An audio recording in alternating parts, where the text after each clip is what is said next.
saya akan menginformasikan tentang apa saja penugasan teman-teman di minggu ini.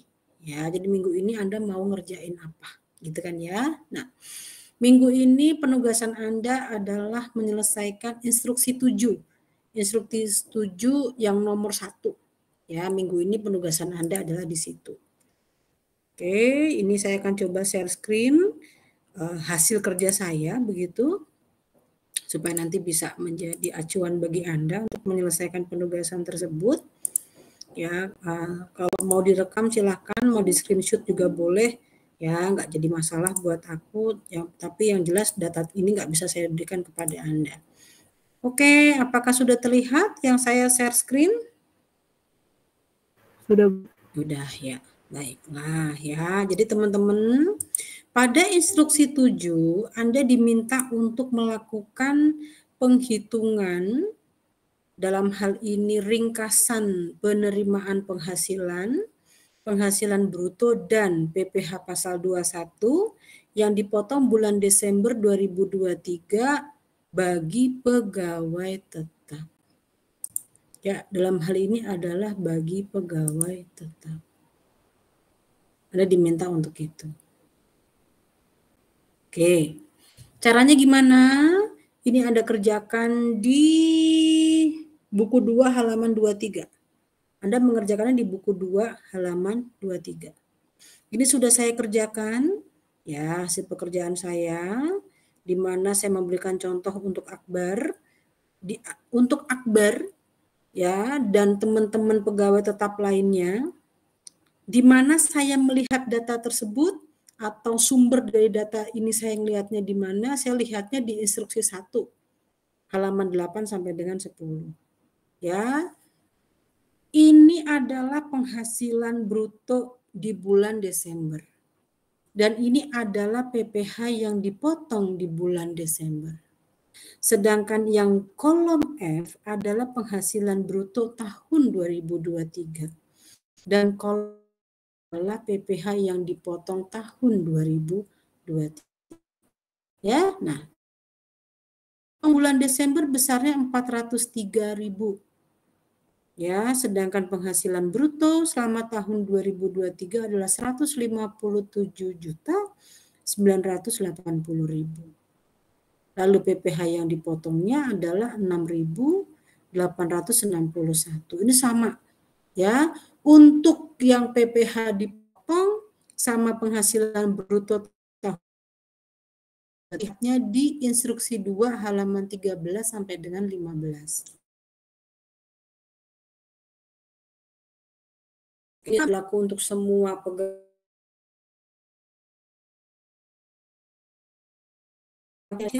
Itu berarti tidak ada angka yang diisi. Ya, untuk jenis si pegawai ini maupun untuk periode tahun 2023 atau Desember 2023. Ya, jadi ini yang terjadi, teman-teman tolong diperhatikan. Lalu kemudian di bulan Desember itu tidak hanya ada pegawai tetap, tapi juga ada tenaga kerja lepas bulanan. Ya, di Widayanti ya sampai dengan Melina. Arianto sudah saya blok. Ya, berarti di sini Arianto tidak ada penghitungan penghasilan bruto maupun PPh-nya, baik yang Desember maupun yang tahunan begitu. Ya, tapi untuk Widayanti tetap ada.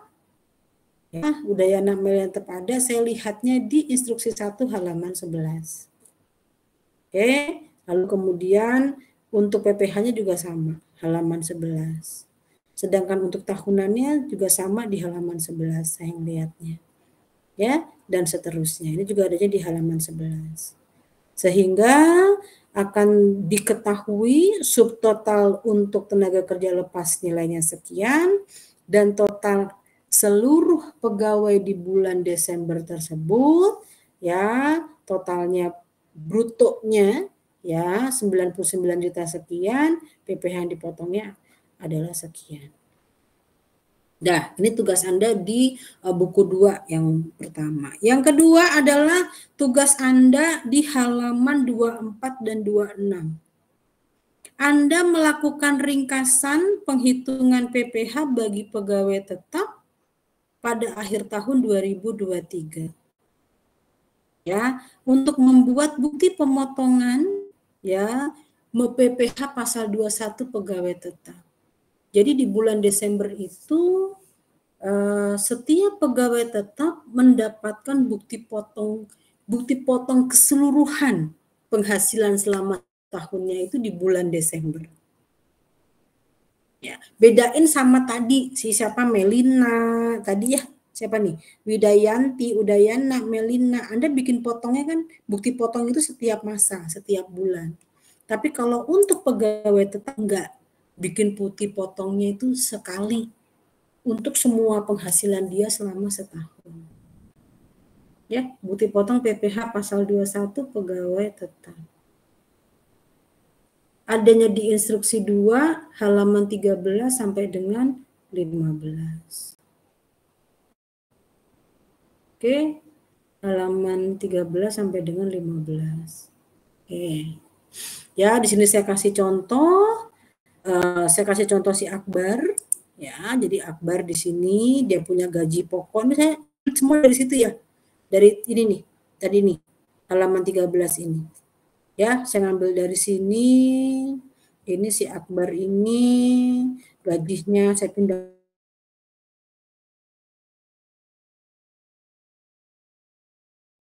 ya, PPh dipotong atau dilunasi.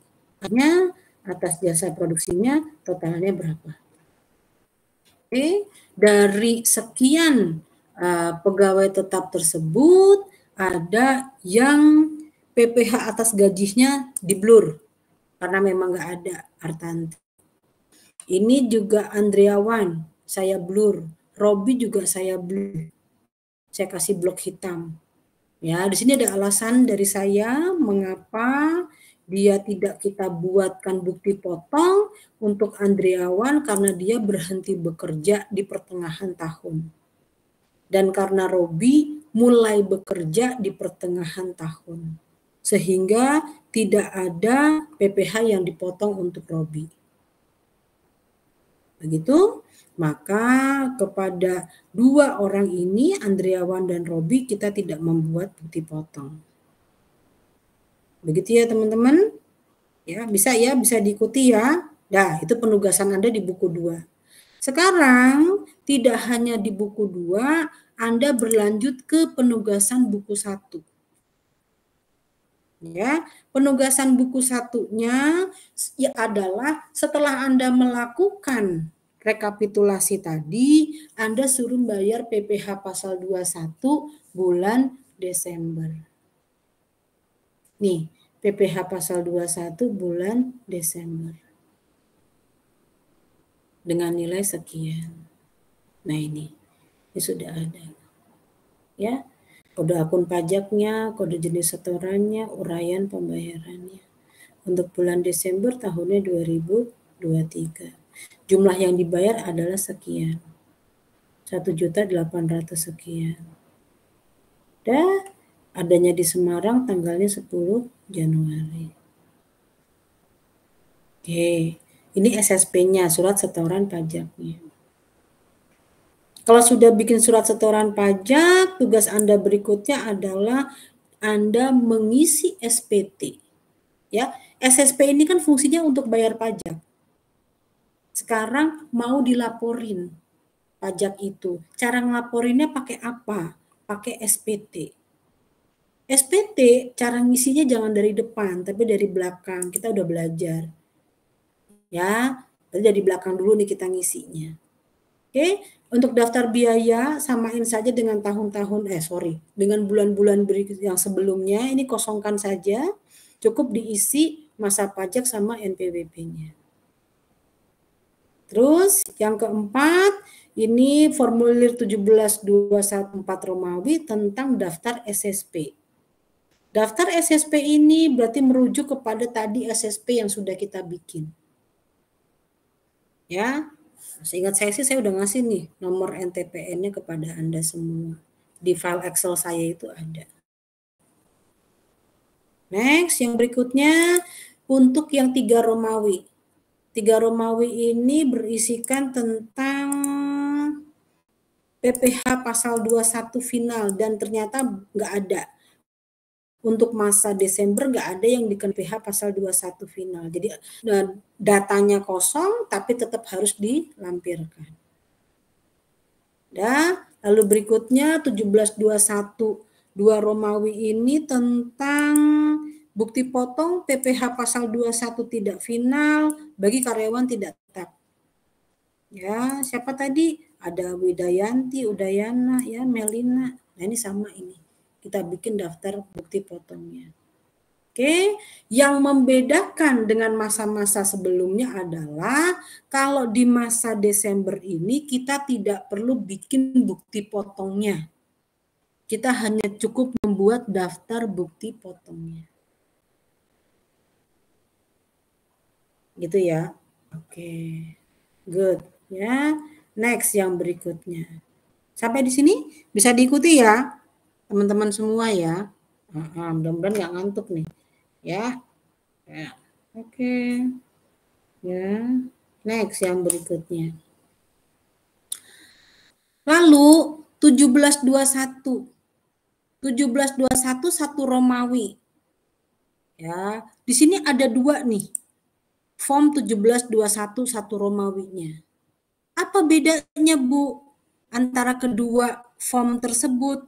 Kode formnya sama, tapi kenapa kita mesti bikin 2 kali? Nah, tolong diperhatiin. Ya, yang pertama Anda bikin untuk 1 masa pajak, berarti untuk Desember. Kalau gitu data-data yang Anda input di sini adalah kondisi Desember. Bulan Desember saja. Kondisi bulan Desember saja. Ya, ini sudah ada informasinya. Udah saya kasih tahu nih. Lalu 1721 Romawi yang berikutnya itu adalah kondisi 1 tahun pajak nih. 1 tahun pajak. Berarti beda. Yang di sini 1 tahun pajak. Kalau yang tadi 1 masa pajak. Ini 1 tahun pajak. Gitu ya. Oke.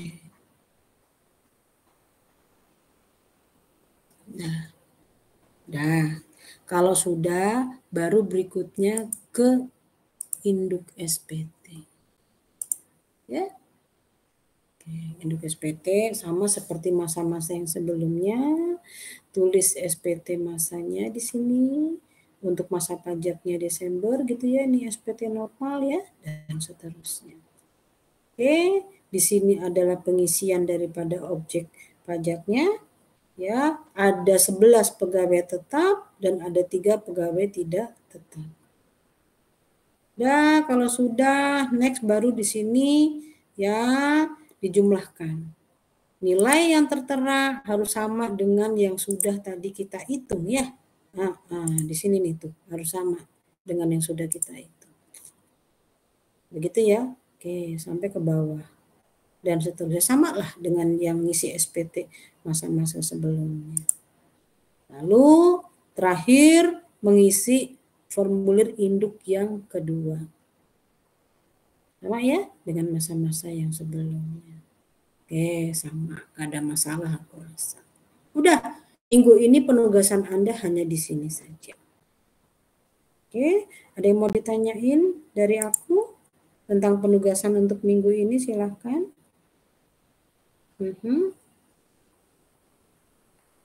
Nggak ada.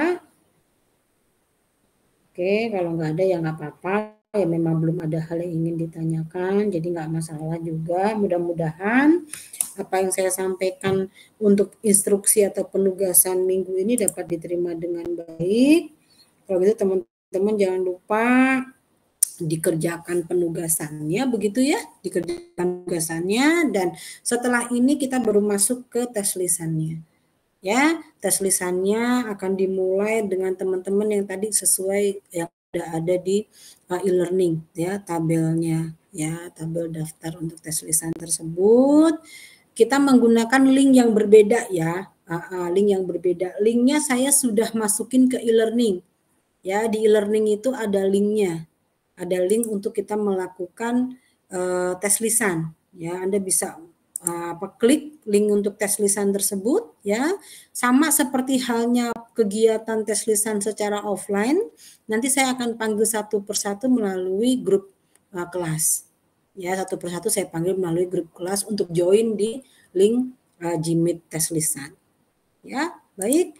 Ada yang mau ditanyakan tentang pelaksanaan tes lisan? Nggak ada?